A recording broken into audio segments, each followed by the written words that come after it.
श्री गणेशाय नमः। पुरुषोत्तम मास महात्म्य अधिक मास महात्म्य अध्याय 7। सूत जी बोले, हे तपोधन, आप लोगों ने जो प्रश्न किया है वही प्रश्न नारद ने नारायण से किया था। सो नारायण ने जो उत्तर दिया वही हम आप लोगों से कहते हैं। नारद जी बोले, विष्णु ने अधिमास का अपार दुख निवेदन करके जब मौन धारण किया तब हे बद्रीपते पुरुषोत्तम ने क्या किया, सो इस समय आप हमसे कहिए। श्री नारायण बोले, हे वत्स, गोलोकनाथ श्री कृष्ण ने विष्णु के प्रति जो कहा था वह अत्यंत गुप्त है, परंतु भक्त, आस्तिक, सेवक, दंभ रहित अधिकारी पुरुष को कहना चाहिए। अतः मैं सब कहता हूँ, सुनो। यह आख्यान सत्कीर्ति, पुण्य, यश, सुपुत्र का दाता, राजा को वश में करने वाला और दरिद्रता को नाश करने वाला एवं बड़े पुण्यों से सुनने को मिलता है। जिस प्रकार इसको सुने उसी प्रकार अनन्य भक्ति से सुने हुए कर्मों को भी करना चाहिए। श्री पुरुषोत्तम बोले, हे विष्णु, आपने बड़ा अच्छा किया जो मल मास लेकर यहाँ आए। इससे आप लोक में कीर्ति पाएंगे। आपने जिसका उद्धार स्वीकार किया उसको हमने ही स्वीकार किया, ऐसा समझे। अतः इसको हम अपने समान सर्वोपरि करेंगे। गुणों से, कीर्ति से, अनुभव से, षडैश्वर्य से, पराक्रम से, भक्तों को वर देने से और जो भी मेरे गुण हैं उनसे मैं पुरुषोत्तम जैसे लोक में प्रसिद्ध हूँ, वैसे ही यह मलमास भी लोकों में पुरुषोत्तम करके प्रसिद्ध होगा। मेरे में जितने गुण हैं वे सब आज से मैंने इसे दे दिए। पुरुषोत्तम जो मेरा नाम है लोक तथा वेद में प्रसिद्ध है, वह भी आपकी प्रसन्नता का अर्थ आज मैंने इसे दे दिया। हे मधुसूदन, आज से मैं इस अधिमास का स्वामी भी हुआ। इसके पुरुषोत्तम इस नाम से सब जगत पवित्र होगा। मेरी समानता पाकर यह अधिमास सब मासों का राजा होगा। यह अधिमास जगत पूज्य एवं जगत से वंदना करवाने योग्य होगा। इसकी पूजा और व्रत जो करेंगे उनके दुख और दारिद्र्य का नाश होगा। चैत्र आदि सब मास सकाम है, इसको हमने निष्काम किया है। इसको हमने अपने समान समस्त प्राणियों को मोक्ष देने वाला बनाया है। जो प्राणी सकाम अथवा निष्काम होकर अधिमास का पूजन करेगा वह अपने सब कर्मों को भस्म कर निश्चय मुझको प्राप्त होगा।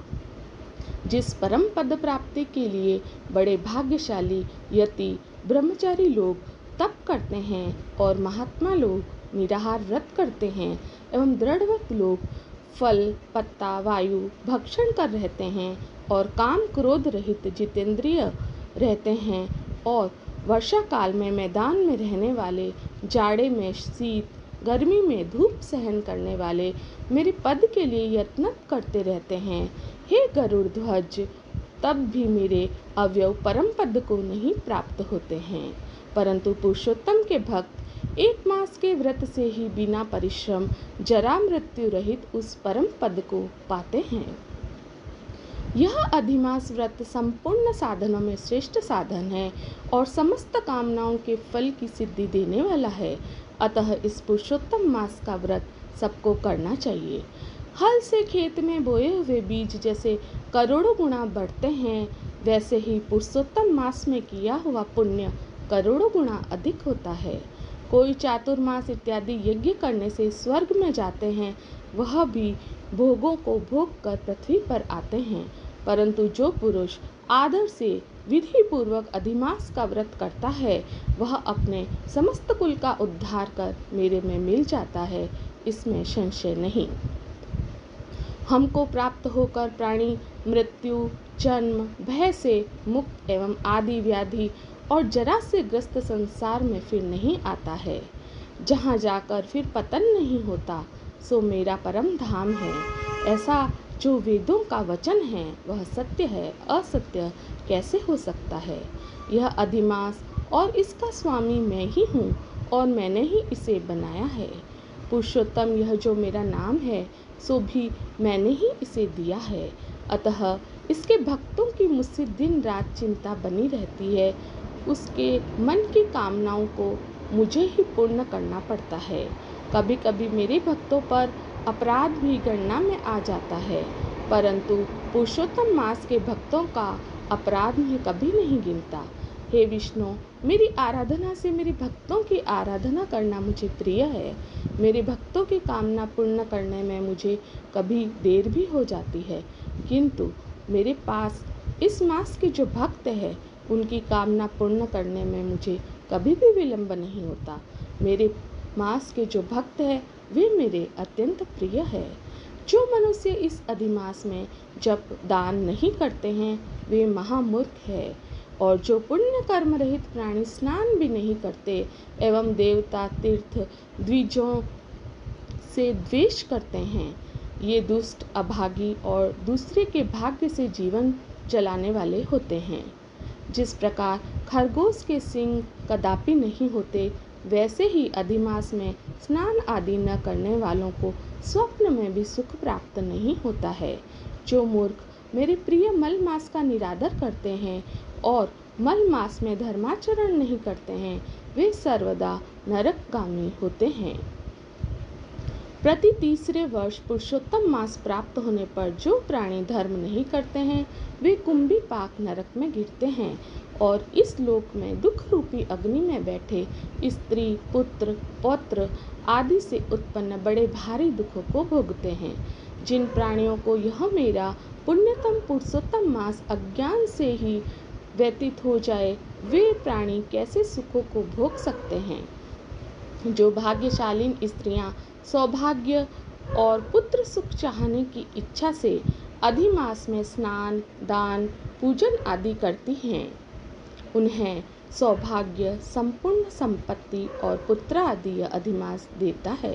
यह मेरे नाम वाला पुरुषोत्तम मास दान आदि से रहित बीत जाता है। उनके अनुकूल मैं नहीं रहता और न उन्हें पति सुख प्राप्त होता है। भाई पुत्र धनों का सुख तो उसे स्वप्न में भी दुर्लभ है। अतः विशेष करके सब प्राणियों को अधिमास में स्नान पूजा जप और विशेष करके शक्ति के अनुसार दान अवश्य कर्तव्य है। जो मनुष्य इस पुरुषोत्तम मास में भक्ति पूर्वक मेरा पूजन करते हैं, वे धन पुत्र और अनेक सुखों को भोग कर पुनः गोलोक के वासी होते हैं। मेरी आज्ञा से सब जन मेरे अधिमास का पूजन करेंगे।